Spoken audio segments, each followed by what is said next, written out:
aniq bilasan, hunar o'rgatgan usta, ilm o'rgatgan ustoz, ki senga bir narsa o'rgatdi u odam, foydali, yaxshi narsa o'rgatdi.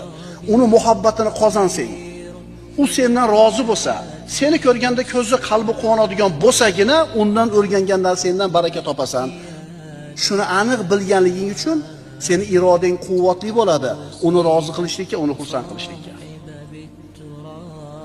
Bir gunohni tark qilishingiz uchun odamlar tark qila olmayotganda, bir savobli amalda doimiy suratda qilishligingiz uchun odamlar qila olmayotganda, sizga mustahkam iroda kerak.